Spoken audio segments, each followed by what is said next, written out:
Guys, welcome to the I Love CVille Show. My name is Jerry Miller. Happy Friday to you. The weekend is going to be spectacular, and it's right around the corner. It's great to be with you. A lot we're going to cover on the I Love CVille Show today. We're going to introduce you to Freddy Jackson. This gentleman is a man that you need to know. He's making big-time moves in Charlottesville and Central Virginia, and he's going to tell us why. We're going to put everything that Freddy Jackson is doing into perspective on the I Love CVille Show. Before we get to Freddy and the two-shot, I want to thank our sponsors. First, Greenberry's Coffee. Guys, for 27 years, a husband and wife team from Charlottesville, Virginia, has made Greenberry's Coffee Charlottesville's longest-running coffee roasters. They now have more than 30 locations worldwide: Qatar, Japan, Saudi Arabia. They're opening in Portland. This coffee shop and this husband and wife team, Sean and Roxanne Simmons, doing big-time things. I also want to thank Scott Wagner, Dr. Scott Wagner of Scott Wagner Chiropractic and Sports Medicine. Who's got your back? Scott Wagner Chiropractic and Sports Medicine. They are changing lives at Scott Wagner Chiropractic and Sports Medicine. On that note, we will go to the two-shot. We're going to welcome Freddy Jackson to the show. Freddy, thank you for joining us. Thank you, Jerry. Appreciate it. It's an absolute pleasure to have you. This man is the founder and president of the Love No Ego Foundation. That's right. And I will tell you how I met, how we got to this point. One of our common friends, Dave Rogers of NBC 29, he gets on the horn with me, and I see him all the time at ACAC. He's all the time at ACAC as well. And he says, Jerry, I got a guy who you got to interview on the show. His name is Freddy Jackson. He's a leader, he's intelligent, and he's making the youth, the next generation in Charlottesville, stronger and better. When Dave Rogers says something like that to me, I didn't even question it. I got on Facebook Messenger, I reached out to you, and got you on here. So someone like that saying big-time things about you, that goes a long way, Freddy. Absolutely, absolutely. And, you know, I appreciate it. And, you know, I'm just into the purpose and what I do and what we do.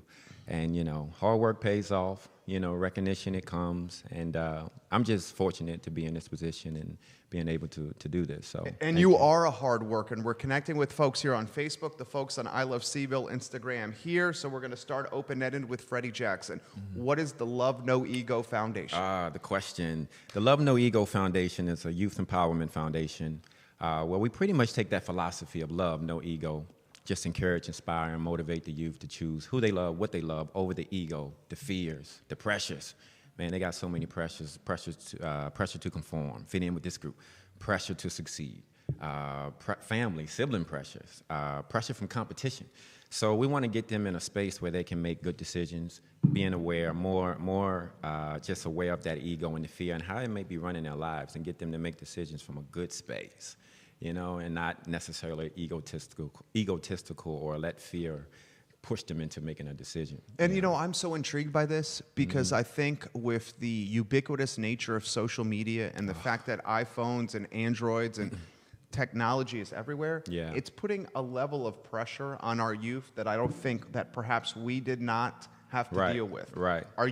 Freddy has a lot of perspective he can offer here because he's also an educator within the Albemarle County School System. He also trains youth from a basketball and fitness standpoint, and of course he's got his foundation. How is social media impacting the youth? Oh, it's big. It's available 24 hours a day. So it can be very influential. And the way that TV and social media, the messages, the way they come out so fast and so often, I think it's easy to be influenced or get the wrong perception about that message. And next thing you know, you're going into adulthood or you're just living and you find yourself like, why am I not succeeding? Like, you're looking at the success on the TV or on the social platform, but it takes some work. You have to really be in touch with yourself and know like where you're making these decisions from and why you're making them. But social media doesn't always explain that. A picture doesn't always explain that. And you know the thing, and you know, you walked into an advertising agency here, so we understand social media and branding, and we understand that a photo, while could look gorgeous and pretty and fit and happy and composed, what we see on social oftentimes is not real life, especially when it comes with kids. All right. Oh, man. Like, it's always perfect on social media. Everybody's perfect. You know, the right angles, the filters, it's just perfect. And to a kid or to anyone sitting at home looking at that, you're like, you know, why am I not like that? Or why can't I be like that all the time, you know? So it could be very, very influential and just negatively like inspiring a kid to do something that's honestly just not good for them. Well, and I think that's why your foundation, Yeah. it's a perfect time Yeah. for your foundation to be in the world. Yeah, and that's what we want to do. We have the motto, like, the courage to be you. Like, we have, as people, I say we have the courage to do all of these things, courage to stand up and be competitive. We have the courage to fight back. We have the courage to look good and do this and do that. But honestly, like, we want you to have, the Love No Ego Foundation want to influence you to have the courage to just be yourself. Remove the layers away, layers of fear, because fear can drive you, man. It can run your life big time.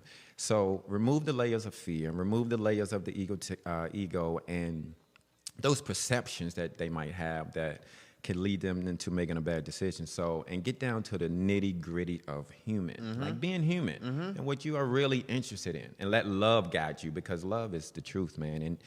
And I say that all the time, like, there's only one truth, and it's love. Because, I mean, we're sitting here today in this studio, in this space, beautiful space. Thank you. Because of what? Yeah. Love.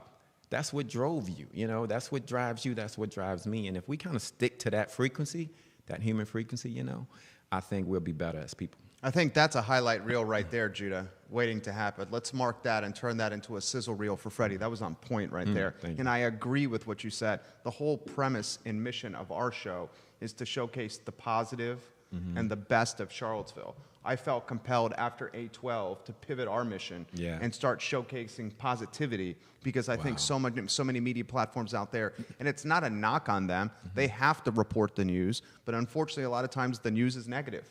And what we're trying to do is a talk show that showcases the opposite of that, the people like you that are positive, that are impacting the community. I also want to backtrack on what you said about fear. Fear is a crippling feeling in many ways, in many aspects of life, but certainly from an entrepreneur standpoint. I talk with so many business owners on the show, at my desk. An advertising agency is like purgatory or confessional for the entrepreneur. They come in here and they give me like the good, the bad, and the ugly. Yeah. And so many entrepreneurs, Freddie, are afraid to launch a business.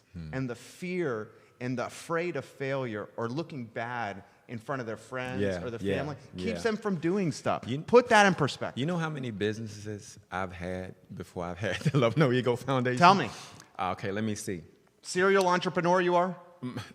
My Premier Coaching. Okay. Freddy J Fitness.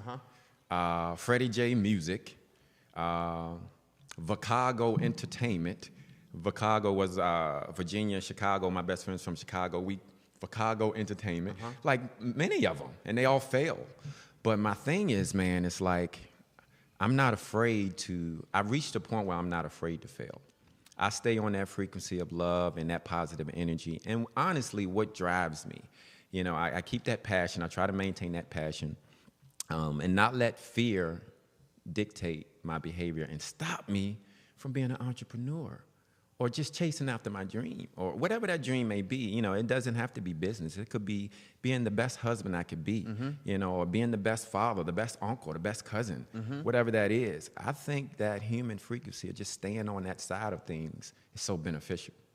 You know, it's brought us together. Totally. You know, like, we didn't know each other. Yeah. You know, a mutual friend brought us together, and that's all love, you know. So getting into the services that we do, like, I go into the schools and we do full-on assemblies to the whole school, presentations. I'm talking about music.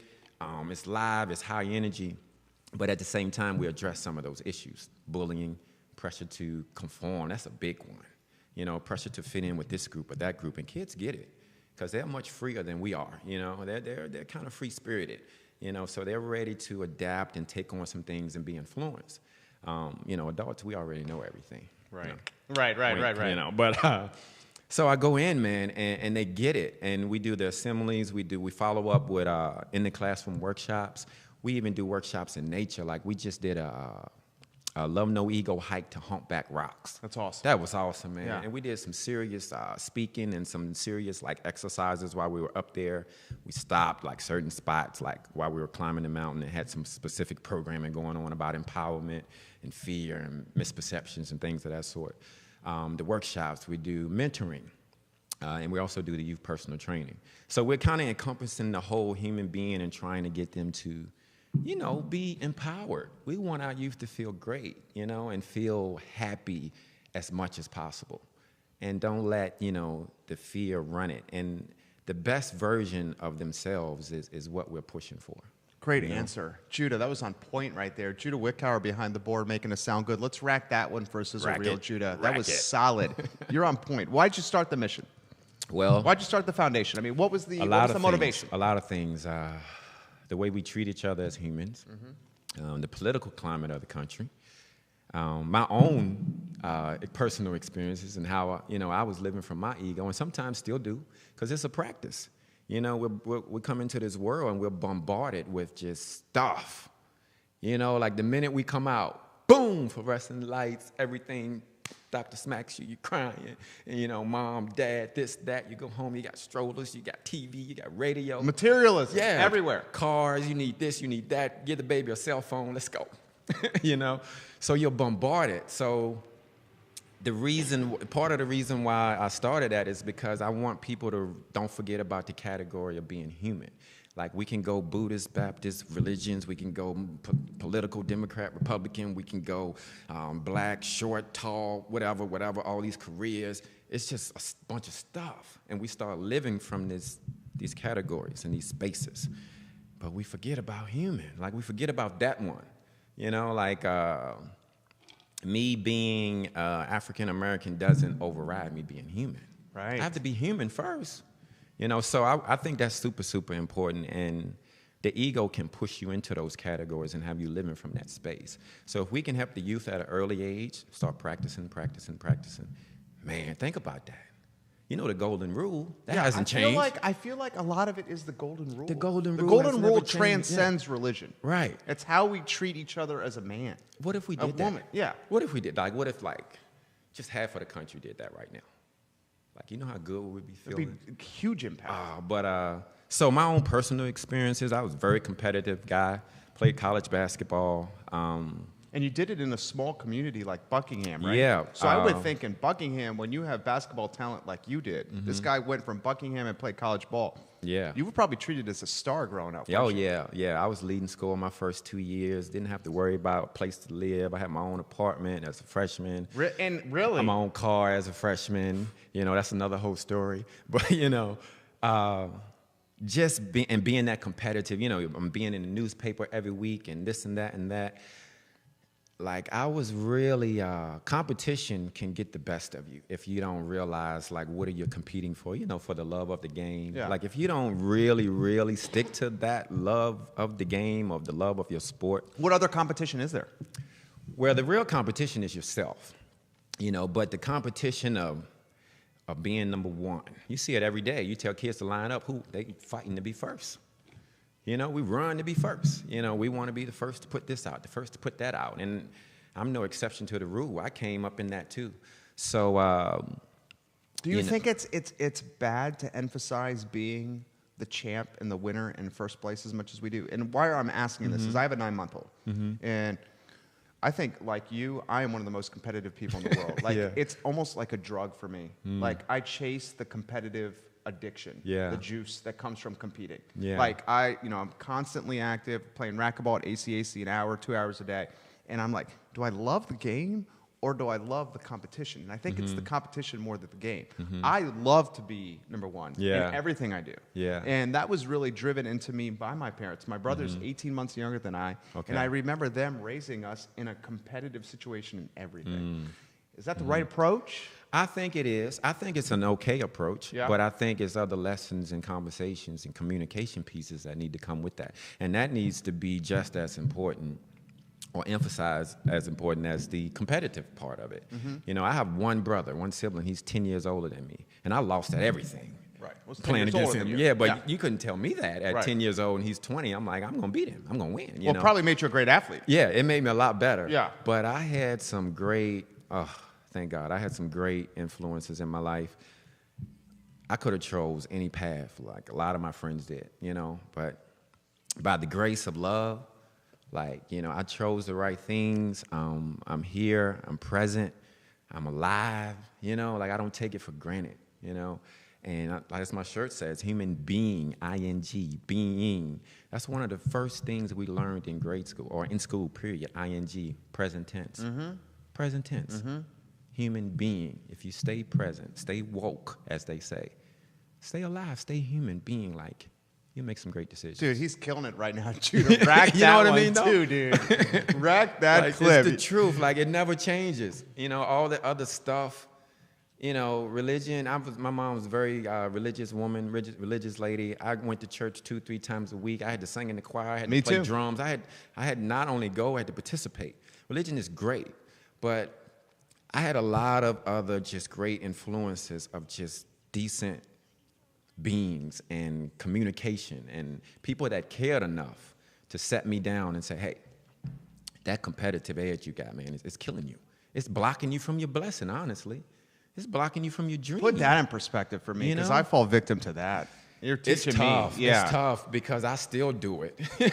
You know, it's like confidence and ego. There's a fine line between the two. Yeah. Confidence is great. Right. Like, I can go out now and I know I'm going to drop 40 points. Like, I know I am. It's cool. You know, even if I drop 30, I'm still great. Yeah. You know, and I had to learn and I had to see through practice that I had to get better every day. Like, even when I lost, like, I had some of the most heartbreaking losses in college, playing college basketball. You know, got sent home early from the tournament, up by 25 in the first half. You lose by 25 a game. Like, that type of heartbreak, you know, and your season's over. So I just had to learn really to get better every day. Like, you really honestly have to get better. And no matter what, like, you have to be able to learn from all situations, because no one is exempt from the hardship. You, me, no one. It's all about how you respond. If you can just grasp that and say, this is my motto, it's all about how I respond.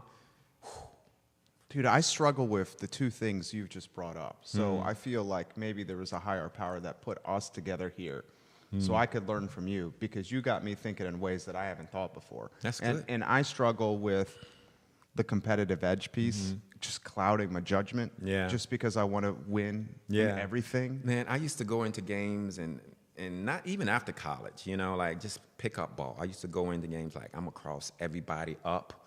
I'm going to do this move. You know, the move I saw Steph Curry or somebody, I'm going to do this. And our kids today, man, like, I'm part sponsor for a basketball team as well. And I train some of them. I put up some funding when it's available with, it's called PAPA, Premier Athletic Performance Association out of Maryland. But they got kids from Charlottesville, Buckingham, surrounding counties. And I go in, I train those guys. I spend time with them. I give presentations, and we work together to empower them. And some of the kids, you know, so I'm seeing playing basketball, it's like, if they do a fancy move and they cross somebody up and the guy falls, that's it. Right. They don't Instant even care about gratification. scoring. They're done. Their career is won. Right. And I'm like, dude, it's like the N1 mixtape problem. Yeah, it's not about that. Right. Now you, like, finish and win the game and really learn from it. You know, like, you know, it burns me up. It bothers. I like to see them have a good time and enjoy it, but I hate for the game to actually, like, stop and they celebrate because they did a nice move. And they take that instant gratification rather than sustainable success. They take that instant gratification in other areas of their life. You know, so when they have to get these good grades, when they have to study, or when they have to put in some serious work to get that success, it's a problem. Yeah, because it's a long game. Yeah, and guess where they're living from? They're not living from the love side of things. They're living from the egotistical side. Talk to me about the fine line between ego and confidence, because I think that's kind of it. Like, I used to go out there and try to want to do those moves, and it would actually limit me, and I wouldn't be as free to play the game that I love. You know, like, I'm a very elusive type of guy on the court. I mean, I'm not as great as I used to be, but I still go out there and I have fun. But if I go out there with a preset agenda of doing these moves, I must score these many points, or this amount of points. I must do this, do that. I'm putting that pressure on myself, and it's actually going to limit me because I'm not free in playing the game that I love. Sure. So confidence, I come out and, like, I'm going to give the best, man, like, every play. Like, I'm really going to do it. I'm not going to take a play off. Defense is going to be on point. You know, I put in the work for my jump shot to be nice. I put in the work. Now go out there and implement that. This is what I struggle with. I know that, and it sounds like you and I are very similar, and I know that in some ways confidence is my superpower, that if and it's anything, sports, business, anything, love. I met my wife on an airplane, and I had the confidence to change seats, move from the back of the plane to the front of the plane, sit next to her, had 63 minutes to talk with her, get her phone number, and meet her that night. That's incredible. And, you know, a lot of folks wouldn't do that if they had confidence. So where I'm going with this is when I'm healthy and doing well, I'm living in this confident space. And it's my superpower, and it's helping me get things done. When things start taking a turn for the worse is when I have like 5, 6, 7, 8 things go my way, and then I'm like really feeling good. And then next thing you know, that confidence is creeping into like cocky and ego. And then that's when I put like the cart before the horse. I start my judgments off. I start thinking that have superpowers that I really don't. You know what I'm saying? Help me. Put that into perspective there, because the confidence category, the confidence ecosystem is a good one, but it's such an easy entryway into the cocky sphere. Yeah. You know, I go back to that thing of it being a practice. You know, it's a daily practice to be the best human being that you can be. How do you do it? You meditate? I meditate. I have a morning ritual. Every morning I do like 6 minutes, 7 minutes of stretching. I have about 5 stretches that I do. I meditate. I read or listen to something inspirational. Did I say meditate? I meditate. And I have this big thing of water. I must finish this like 32-ounce thing of water before I leave the house. Really? Yeah. Interesting. I must finish it. That's my thing. And I've gotten to a system of, I'm into personal training. I'm into my body. I practice a lot of yoga. So I practice mindfulness all the time. So just being able to listen to my body and picking up on those cues when I'm not feeling well, when I'm making decisions from this place, I tell you, like, it's amazing. It kind of reminds me of, like, say, for example, we go to Carter Mountain. We go up there and we sit and we watch the skyline for hours. On our highways, they build parking ramps so you can pull off and look at the scenery. You know, the sun, nature, the universe, even when it's raining, it's beauty. You know, it's beautiful. Why is it that we are attracted to that? Like, why? We can go up to Carter Mountain and just stand there for 2 hours and don't do anything. Why are we? I think because that's the frequency and the spirit and that universal presence that we were created on. Interesting. And that's love. So it'll always pull on you. You know, you can be the busiest guy on the planet, and you get into a situation where you're at Humpback Rocks and you're seeing like just love do its thing. Your cell phone doesn't work? Yeah. You're in touch. You're there. And you feel serious motivation. You feel serious confidence.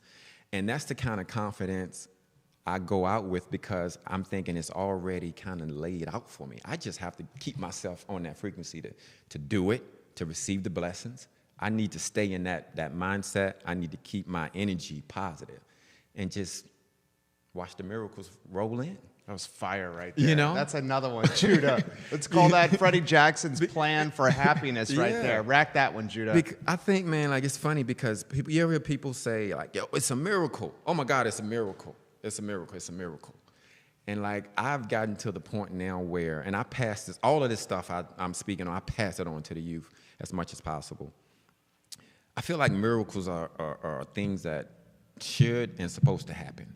When I'm rolling, when I'm on that confidence level and I'm nowhere near cockiness and I know, like, my blessings are coming and I'm like claiming it, I know it, like, miracles show up like the bus CTA coming every 15 minutes. It's like, whoa. Does that get back to you make your own luck when you work hard? If you want to call it luck. I think it's attraction. I think you attract what you are and you bring it into your life. You know, you kind of bring it into your existence. You know, and that's the type of energy that, you know, I think, you know, that it's the best version. It brings out the best version of yourself. And for the youth to grab it, because they're, like I said, they're kind of free already. They're kind of like, they're paying attention. And we service like 10 years old, typically like middle school, all the way up to graduating college. And when they get to that middle school, that middle school age, man, they start looking for, identity. They start like wanting to fit in with this and that. They start to make decisions more. So if we can kind of help them live their best life, that's just awesome. I mean, do they appreciate? I mean, you are a deep thinker. You are a philosophical guy, and I find it very contagious. You have this energy that is contagious. I think when you walked into the room, I don't want to speak for Judah behind the board, I felt it right away. I'm sure you get this a lot. You have a presence. Yes, yes. How do you convey that? How do you teach less tangible things? These are big-time ideas. How do you convey that to a middle schooler? Well, it's important to meet them where they are. And what I mean by that is I can give you an example. I'm a guidance counselor and a PE teacher. Just yesterday. Albemarle County Schools. Albemarle County Schools over at Community Public Charter School. Okay. I got to say it like that so I get it right. Okay. CPCS, yeah. Okay. Over by Mary High School. Okay. Yeah, in the same building there. But had an individual. He said, this kid is brilliant. We were talking, having a conversation. He goes, I was asking him about his holiday, his New Year's. He was like, it was boring. It was boring.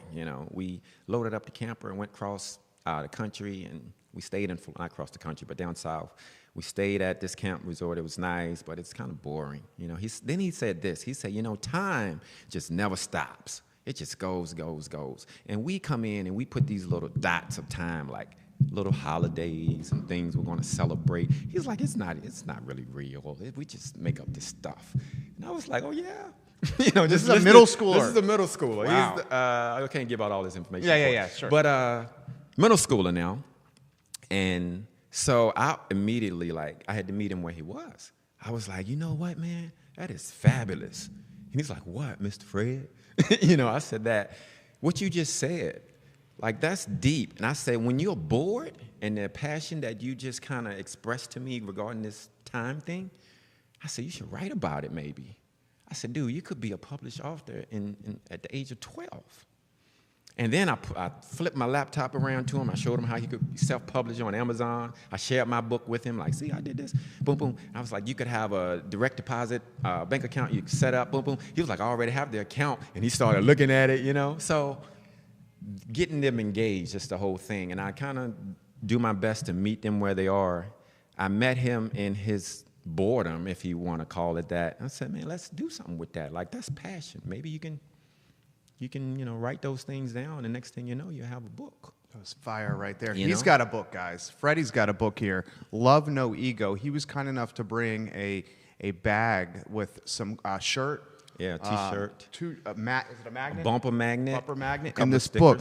Talk to me about the book. Love No Ego, Where Are You Living From? And just kind of encompassing that whole human frequency again of just encouraging, motivating, inspiring folks, especially the youth, to kind of look at where they make decisions from. So many kids have said to me, oh, I do that. Oh, I do? You should see them, when the light bulb flickers. I always say, I just want to make your light bulb flicker. I don't even have to screw it all the way in and turn it all the way on. If I could just make it flicker for you, like I did with the kid yesterday, great. And then we can build on that. But just trying to help folks see where they make decisions from. And it can go all the way into adulthood. A12 was a bunch of fear, a bunch of ego, at its best. Fighting for each side I felt was afraid that they were going to lose something. I'm going to lose my heritage.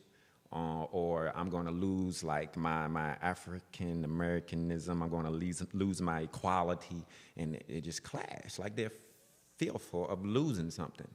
And if the message is love, which I totally believe it always is, that's why we're here to be and do here on planet Earth.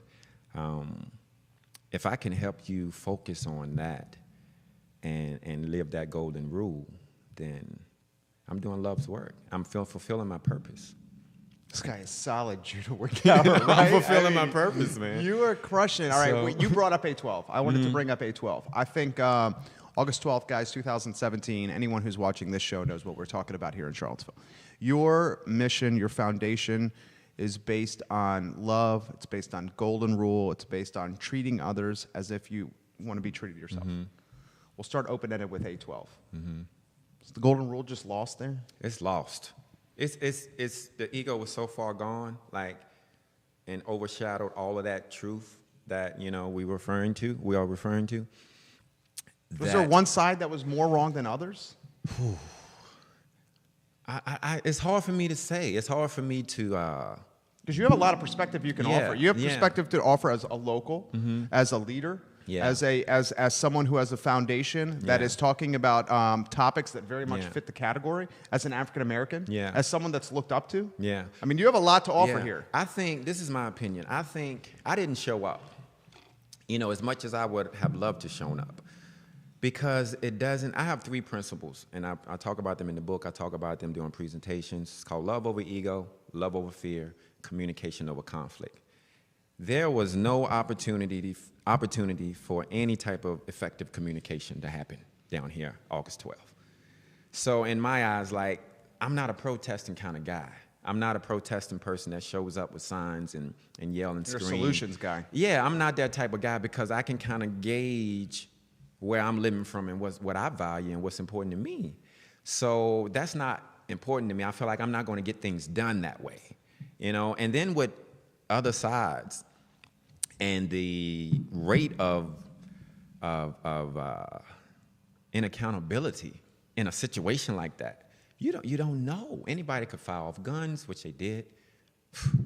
How could you project that Mr. Fields is going to ram a car into a crowd of people? So for me, I can't put myself in that situation. And I hope that other people, and I pray that other people can have that strength and that courage to say, you know, I got to be more accountable than that. There's no way to communicate in this type of environment. So it's unfortunate, you know, that we're not more preventative than we are waiting for something to happen and then we want to do some things. If we were more preventative. Instead of reactionary. Yeah. You're on fire, dude. I think we need to, you know, check ourselves and have a daily practice for ourselves that keeps us on the best frequency possible. And that's what helps me. You know, and I have an awesome fiance. We're getting married in September. And she's, you know, yoga certified. She's into mindfulness. She's awesome. So I have great people around me, too. And part of having great people around you is also being accountable for yourself and putting yourself on the frequency to attract those people. Do you think that the issues here in Charlottesville will continue? How do we change the conversation? How do we fix the problems? Is it more than just statues? It's definitely more than statues. Yes. The statue's been here forever. Okay, here's another question for you, and then the show is yours. Okay. If the statues are removed, does it solve the problems? Because it seems to be that's the focal point. Yeah, I don't think so. If the statue is removed, statues are removed, you're still going to have very upset people, and which is going to inflate and put more air into that ego bubble. And now we need to get even. We need to be revengeful. You know, we need to fight back. That's how we got in this mess in the first place. So I don't think removing the statues is going to fix it. They're going to make some people happy and some people even madder. Band-Aid solution? Yeah, pretty much. The real movement, the real positive, the real stuff happens when we honestly can come together and have a conversation at least.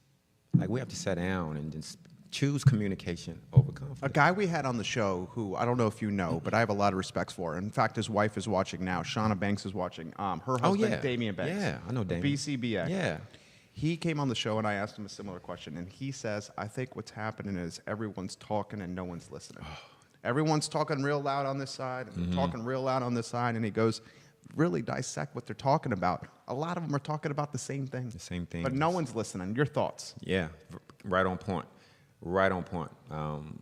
Banks is right on point with that. We actually need to, we should practice, like listening, like a little bit more. And, you know, we have to have the courage. We just have, we have the courage. I think we have the courage for the wrong things.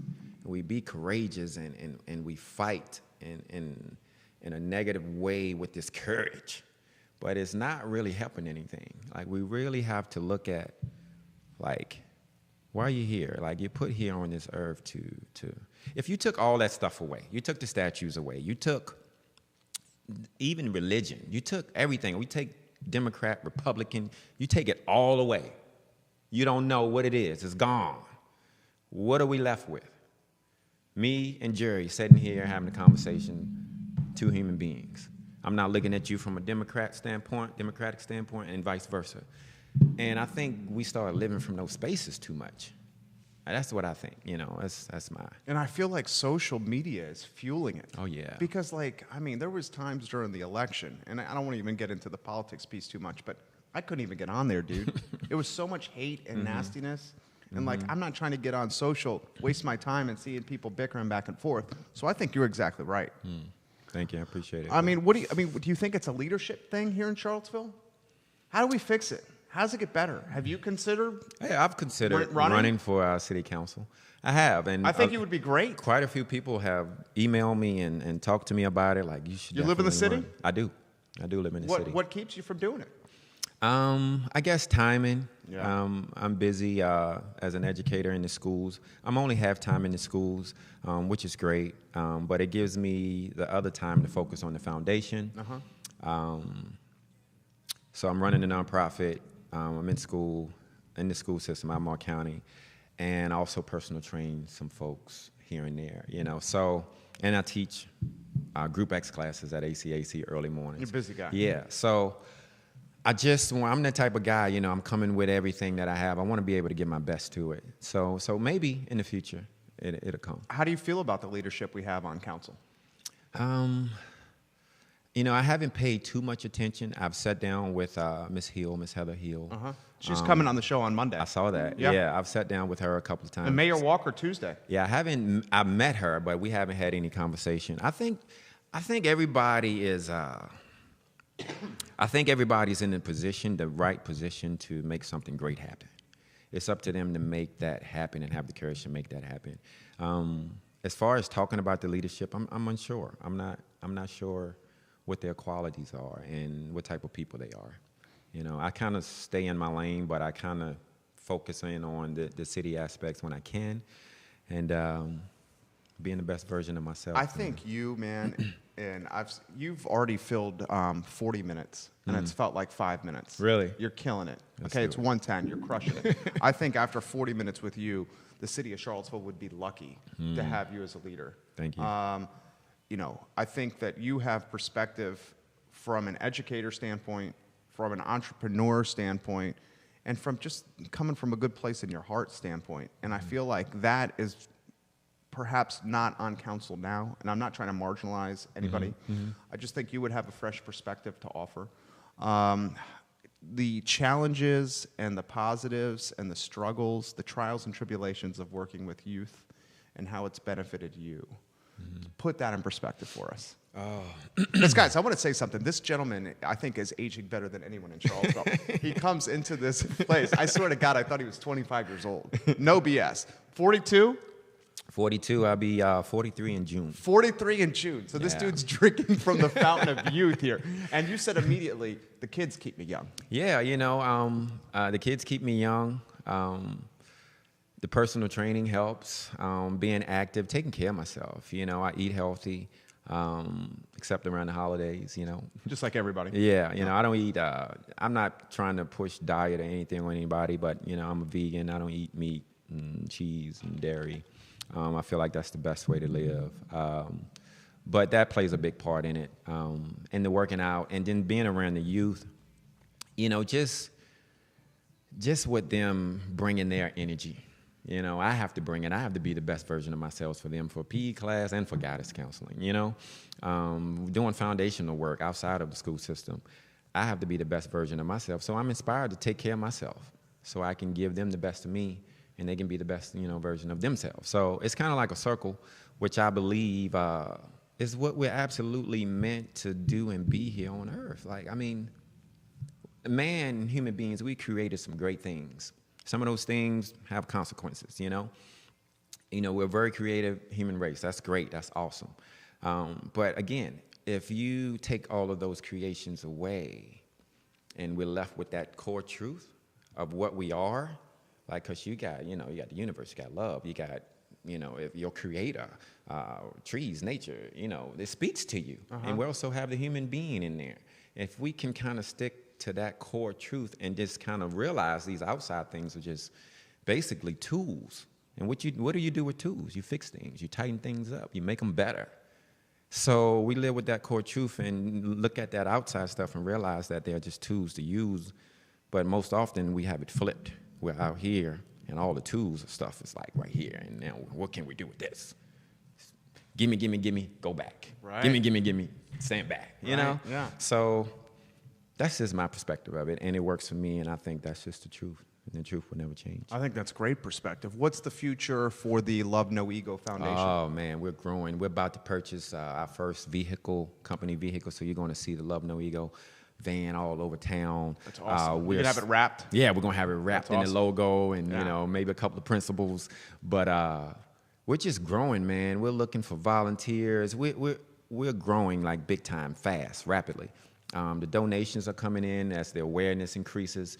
We're having events, like we have, for example, we have a sponsor in Wegmans. I have a partnership with Wild Rock. That's a youth playscape out in Crozet, which is a great place that I host a lot of events and a lot of Love No Ego workshops. But we're just really, really growing with the presentations, with the assemblies in the schools. The schools are calling a lot more, workshops in the classrooms, workshops in nature. So right now, we're just kind of growing with more events, growing with more awareness, getting funding. Like I got to tell you this, we had a cereal buffet not too long ago for the kids, December the 15th. The message was inclusion, acceptance, and how we all like different cereal and different walks of life, in this bowl. What cereals did you have in there? the bowl/world together. Yeah. Oh, we had everything. We had everything from your sweet sugar, watered down Captain Crunch all the way to Kashi. We had about 65 That's a great cereals idea. out there. And so it was always a teaching lesson in in the Love No Ego platform. What about your food choices? That's important too. They are directly related to your everyday health. So we kind of take a moment, or as all moments that we can, to help empower, influence them to make great decisions, not just from a fitness standpoint or philosophical standpoint, but even in the food. So we had the cereal buffet. That's awesome. Yeah. That's a great idea. It was so awesome. And it's an idea that's not played out. Yeah. No one's doing that. Yeah, it's very attractive. Yeah. So many adults were like, oh, this is great, this is great. Oh, this is great, this is great. And I was like, don't forget to bring your kid. Right. Because I feel like all of us, for some reason, cereal just brings back like awesome memories of our childhood. Doesn't it? Like I get nostalgic over certain brands of cereal, and I feel like that's kind of, you blow my mind today. Here, I want to create a sizzle reel for the folks that are watching. Okay. And Judah, let's create a highlight reel here on this question. Freddy Jackson is the founder and president of the Love No Ego Foundation. You have recently created this into a official nonprofit by the IRS, and I believe that's a 501c3. That's correct. My question for you, and we'll syndicate this for everyone. How do you do it? What's the benefit of creating a 501c3? How do you go about doing it, and why did you do it? Okay, I did it because of it opens up the resources. Like it opens up, potential funding a lot more of it. People are more willing to get involved if they know you're for a good cause, which we are. It's a great cause. What else? How to do it? You just have to take your time because it is a lengthy process. You have to create your bylaws, and your bylaws are like how your organization is going to run. You have to have at least, your executive director or president, vice chair, chair, treasurer. That's the minimum. Secretary also. I just went about it. I took my time with it, but I can't take all the credit. I have a great resource. Her name is Davita Wingfield. She's on my advisory team. She agreed to be on my advisory team because I want to keep her around. She's great. And you have to present all of this to the IRS. And, you know, there's a fee associated with it, of course. The turnaround time can be anywhere from 6 months to a year and a half. Wow. Yeah. That's long. Yeah, but it's worth it. But you can also rush it. You can also, I believe, the IRS gives you, like, they'll check in with you and they'll check out your bylaws and say, for example, if I had like a $100,000 grant pending, I could let the IRS know that. And they expedite it? Yeah, they might expedite it for you. Because they see the $100,000, they're like, oh, we can get some of that. Sure. Yeah, they want a piece of the cake. But, you know, I'm just joking. IRS, don't come for me. But Me either, please. but yeah, you know, it's a lengthy process, but it's worth it. It's definitely worth it. The amount of people, the amount of support, the amount of just inspiration that I've received is great from the moment I went from, because we weren't always the nonprofit. I started out as LLC. Interesting. Yeah, Love No Ego Group LLC, and then we turned nonprofit. We did that in March 2016. Why? It was just kind of faster. I wanted to go. Like, I had the logo ready to go. It was copyrighted. It was trademarked. I was already starting to speak. You know, I saw the vision and I wanted to implement it. So, LLC, you can same day. Right. You know. But I always had the vision of going nonprofit, you know, so that happened a year and a half later, last April. But during the process, I met Miss Wingfield, and she really, like, kind of schooled me on on a bunch of things of making that happen. And she took the lead. She took the lead on it, and I'm just grateful. That shows being on a good frequency. How man. do you characterize yourself? Are you a social entrepreneur? Conscious capitalist? Conscious capitalist. I don't know. I think I'm just. I don't know. I think I'm just a human being. And when I say that, you know, not just to say, like, it sounds so simple. It sounds so simple because we lose track of what that is. Sure. You know, like, we lose track of, like, you know, I explained about the shirt. And I think that's what I am. And I really practice to stay in tune with. And that keeps me, for the most part, where I need to be to get the resources, to get the inspiration, to help serve others, you know? You're crushing it, man. And I see the speaking piece as being one of your talents. How have you leveraged keynote speaking or just being in front of people to further the mission and to further the brand? Oh, it's great. Do you do a lot of it? Yeah, I go into, like, for example, I did Beaufort Middle School, whole school one time. Really? You know, That's awesome. I did Jack Jewett whole school one time. In the 600 auditorium. Kids. Yeah. That's awesome. Full-on assembly, like old school assemblies that you used to have back in the day. But I go in and we talk about those issues, those pressures. We have some fun too. I have some little music skits here and there, some of that hip-hop stuff or whatever it is that they might like, you know, whatever can kind of help me break the ice. Yeah, and implement the moment and bring it up a notch. I also give every kid Love No Ego stickers. Every time I go speak, each kid gets 2 Love No Ego stickers, which they can put on their laptop, water bottle. Parents get a bumper magnet. Kids, too, can get a bumper magnet if they're in high school and driving. So leveraging that, you know, staying in touch with the teachers, staying in touch with the principals, the administrators. Now I'm in the county. So just staying in touch, being in their presence kind of helps me because it's nothing like the word of mouth. Yeah, you're top of you mind. know, yeah, that one teacher, one principal calls another principal, like, hey, you need to get this guy in your school. So is it a That's donation being made by the school to the foundation Yes. to get you to come speak? Yes. And the thinking with the school is, here's a person that's a role model, an inspirational person that's a leader that can help change maybe some mindsets or improve some quality of life. Absolutely, yeah. We can. I'm able to charge a fee, or I'm able to accept a donation, and we kind of negotiate that during the process. That's and awesome. We make it work. Sometimes it's pro bono, you know, Yeah. because I got to do it. I love doing it, and I don't mind, you know, when I get to speak to 300-400 kids and they walk away with the brand, and I get to reach, or opportunity to possibly reach, hundreds of kids. Well, and one of the things we've talked about on the show, and we've talked about, and this applied more to city schools. And I think what was the topic was there was a lot of, it was hard to maintain teachers long-term in city schools. Maybe it's the cost of real estate in Charlottesville. Maybe it's them pursuing higher paid jobs in the county, easier jobs maybe in the county. Where I'm going with this is the topic was, how do we improve city schools? And the subject that came up was getting more teachers and more leaders that looked and could relate to the kids. Seems like to me, with you and being in front of the kids and being in front of our youth, you can get, not to their level, but you can connect with them. They see themselves in you. Put that in perspective. It's big. It's so big that, wow, like how do you find the words to explain that? Like,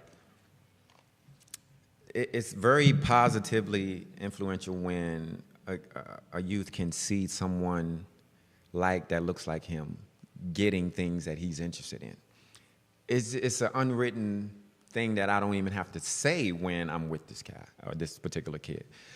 Like, it's so big and it's so magnifying. It's life-changing for a kid. It could be, like, wow, I didn't even know that was possible, I'm from Buckingham County. We call it the Sticks, and, it's in the woods. It's very limited resources there. And somebody influenced me and gave me an opportunity and sparked my interest in. I sat out of high school 2 years when I graduated. I graduated in 94. I didn't go to college till 97. And someone inspired me, and I had to flip the script. I had to start from scratch, and I ended up starting from scratch, going to the library, looking at junior colleges around the state of Virginia and North Carolina and Maryland and all those states. Applied, got in, sent videotapes of myself to these coaches because I was playing in little city leagues around here, and got a tryout. I went to 4 different schools. That's awesome. Tried out. Potomac State of WVU, a junior college, offered me a scholarship that day on the spot. That's awesome. And I haven't looked back since. And that was 1997. So, been to California, been to Chicago, been to Orlando, been to Austin, Texas, lived in a lot of different places. And I say, I've done a great job of just keeping my passion, like authentic passion, not like, just the egotistical part. Don't get me wrong, I made a lot of mistakes, I have, but you have to do all you can to stay on that positive side of things. It works, people, it works. Just be patient. It works. And I'm telling you what, I'm feeling inspired just from talking with you. And we've basically filled an hour today. You've awesome. Crushed it. Before we go, we close the show the same way with everybody. We ask folks, is Charlottesville, Virginia a better place in 2019 than what you remember when you were a young man or a child? So I'm going to ask that question. Before I ask that question, I would like to give the show to you. Tell us about the foundation, how we can get involved, website, social, how we can donate, everything. If you go to lovenoego.org, that's LOVENOEGO.org. I mean, everything's there on the website. You can look at opportunities to volunteer. We need volunteers to help out with events in the community, tabling at events, and connecting with other organizations with similar missions and principles. We're also looking for a recreational director. I'm looking for an assistant for him. It's so many opportunities and ways to get involved. The tabs are there in the header. You can donate via the website. You can do everything via the website. You can send me an email. You can send the volunteer coordinator an email as well. The Love No Ego Foundation, we are looking to partner with great people and great organizations in this city and beyond, because I'm going up to Northern Virginia now and speaking. I'm speaking to a lot of at-risk youth, even residential treatment facilities. Churches are calling me, youth groups from churches. So we're looking to expand and duplicate what we're doing right now. So if you feel the desire and the love to do so, please just reach out, go to lovenoego.org, fish around, read the mission, the purpose, the principles, send us an email. My phone number is on there. You can call me directly, and we'll make some great things happen. We will. There you go. Judah, let's turn that into a sizzle reel so we can talk about what his mission is and what he's done with his foundation. The final question for you, sir. 2019. We have some challenges in our community in front of us, which we've covered, and you covered very well in the show. Do you think 2019 we're in a better spot in Charlottesville, Virginia than what you remember growing up in this area? I think so. I think so because the awareness has went up. It took an event such as A12 to like, whoa, to slap you in the face and love to kick you in your stomach and bust that egotistical bubble, you know? And sometimes that's what it takes. And so I think we're much more aware people. I think we're nicer. You know, I think we're nicer, and we want to see nice things. Walking on the street, you know, people are saying hello, hey, how you doing? Happy New Year, you know. I think we're realizing that these moments are for us to grab and build love on, you know. So 2019 is going to be great. It's going to be awesome. I'm looking forward to it. I'm looking forward to 2020. I'm looking forward to it all. It's going to be great.